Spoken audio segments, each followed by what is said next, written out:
Hello and welcome. I am Dr. Anil Joshi. Welcome you to my series Iconology and Temple Architecture Perspectives. In the contest, we are going to visit a Hemadpanthi temple at Devgiri Fort or DOULATABAD Fort. Now we are going to see what makes it special, why it is called Hemadpanthi, and also importance of it, that in spite of so many years it is surviving. So what made it so special? Let's go today to Devgiri Fort. Now where it is? At Aurangabad, also called as Doulatabad Fort, and in that when we are going or climbing up, we'll come across this board of Hemadpanthi temple, and we are going to see why it is called Hemadpanthi number 1 and what makes it so special, that why we should go there and see it. Now Hemadpanthi architecture is a style of architecture that originated in Deccan region of the India during 12th and 13th century. So basically originated from Maharashtra but well accepted towards north and south also. The main feature of this style includes use of large stone slabs for the construction of the temple and structures without using any mortar, by interlocking the stones by using just a simple technique. There is no mortar, there were no binding cement, there were no lime. In spite of that, the structural holding, that is because of the interlocking technique. Now interlocking technique is such that it will move but it will not fall. That is why it has sustained so many earthquakes, that it has moved, it can move but it cannot fall, it will remain in the same situation.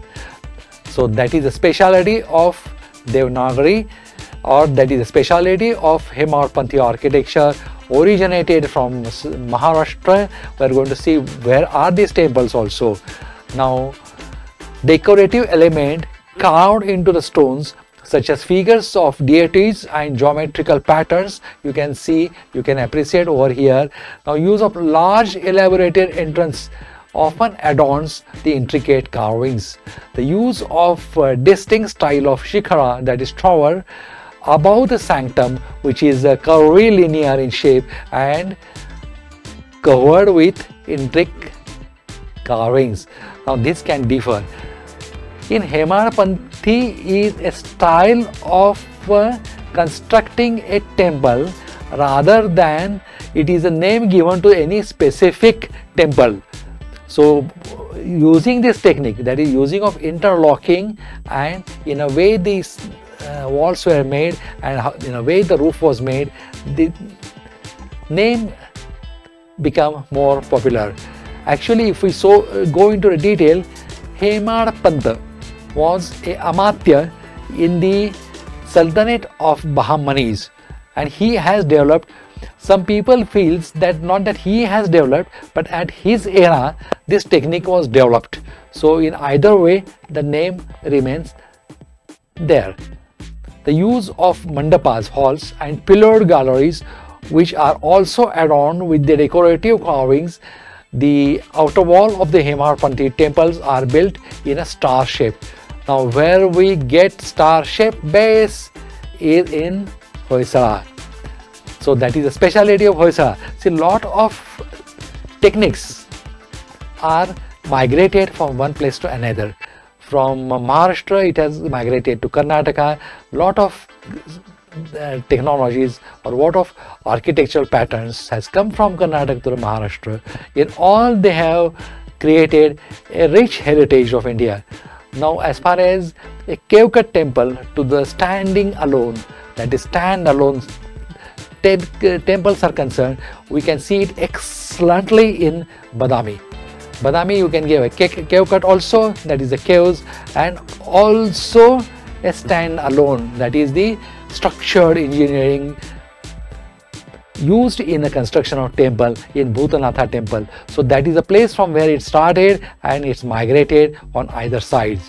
This also is a technique which adapts some techniques from that side or it mixes.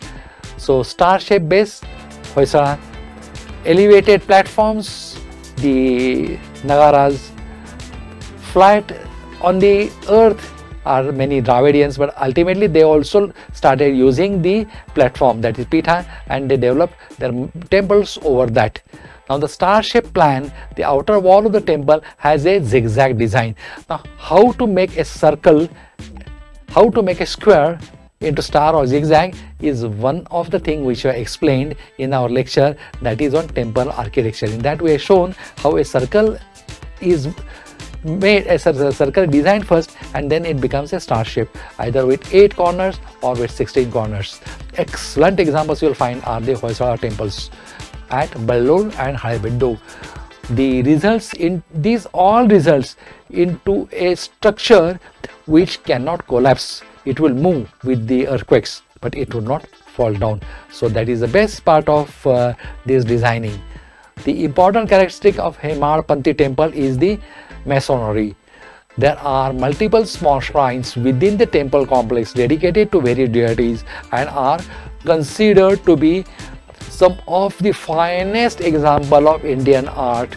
For those who are scholars, for those who are studying, for them it is very important how a technology is migrated, how there is exchange of culture is really wonderful.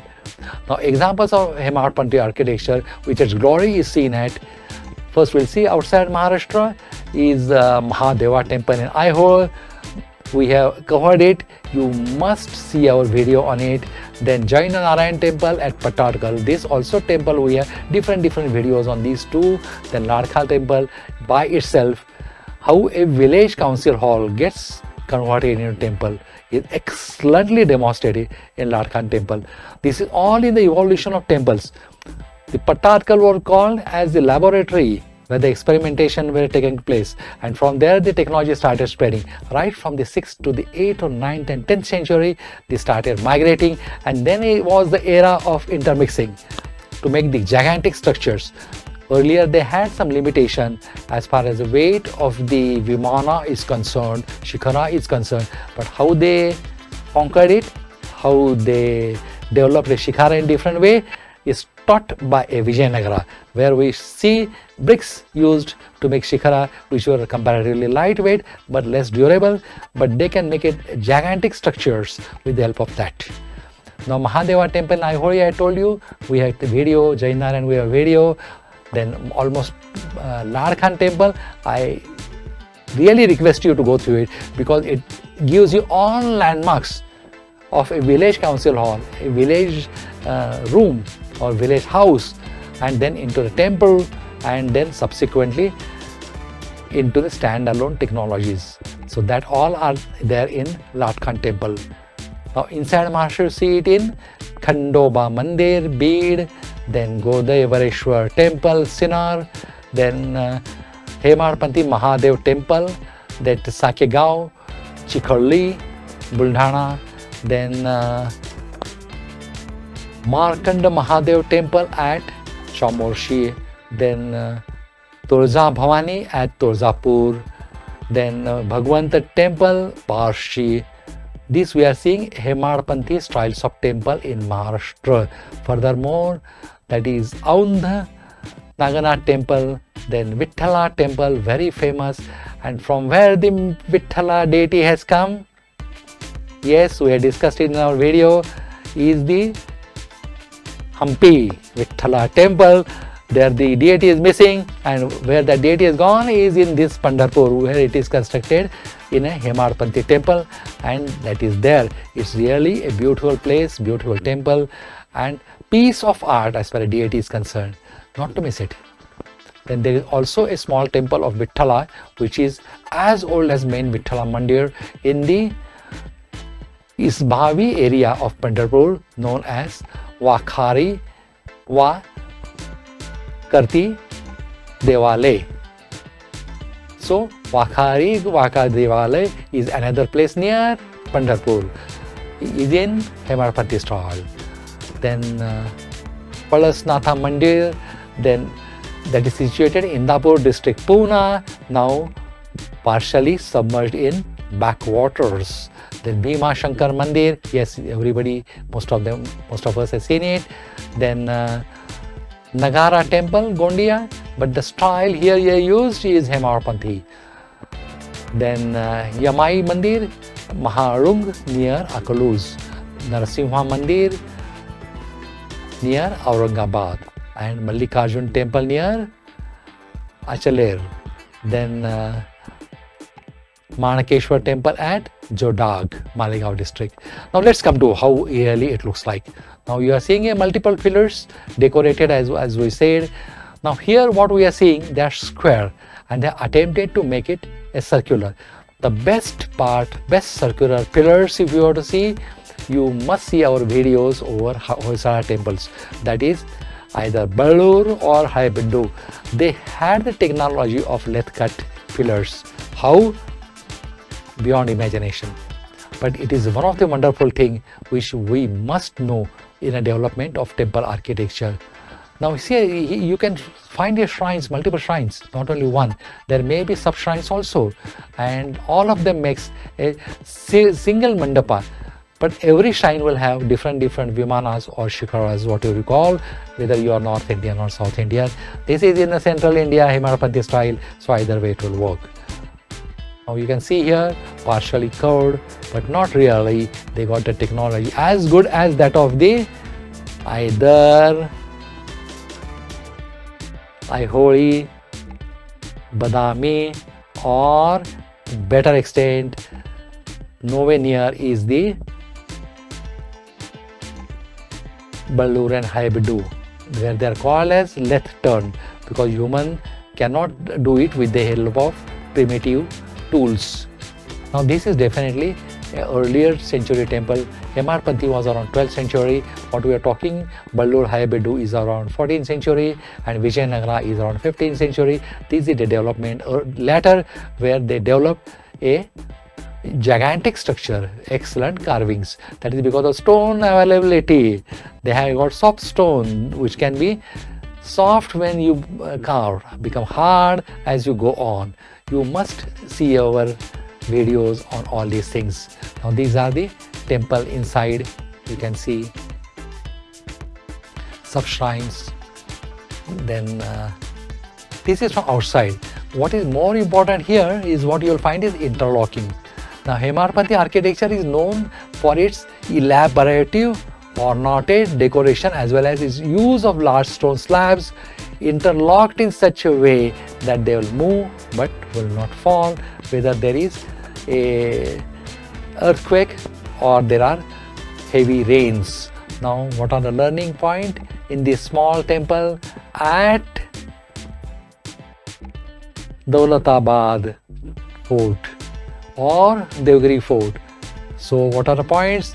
With its exquisite carvings and distinct use of material, the Hemadpanthi style truly adds a unique flavor to the palette of Indian temple styles. How it developed? It developed from the cave cut till stand alone till excellently carved. It is truly amazing how such styles has its own story to tell, but that you have to go there and listen. That is Hemadpanthi style, a distinct architectural traditional heralding of Maharashtra is unique and stands out on its own in the whole world. And what are the key features? Is a material. What material was used? It is mainly the black stone and sometimes some lime was used, but most of the time it is the stones alone, and that was the uniquity of it. Sometimes we might find some places that some lime was used, maybe later on for correction work, but original Hemadpanthi style just speaks of the stone interlocking. Then intricate carvings. One of the hallmark of Hemadpanthi style is the intricate carvings that adorns everybody's inch of the temple wall, narrating various mythological stories, and then we can appreciate Hemadpanthi style, how it is different from others, and other also where are the Hemadpanthi temples found in Maharashtra. We can go there and visit them. So also how it became a landmark in the temple technology architecture, because lot of temple we see after this Hemadpanthi style has adapted it. But who was Hemadpant? He was one of the Amatya in the Sultanate of Bahamanis. Maybe he has developed it, or his era it was developed is still unknown. Thank you, goodbye and take care. If you like the video, give us a like, and if you want to watch more videos, you are welcome to subscribe. See you again in next video. Goodbye, good luck and take care.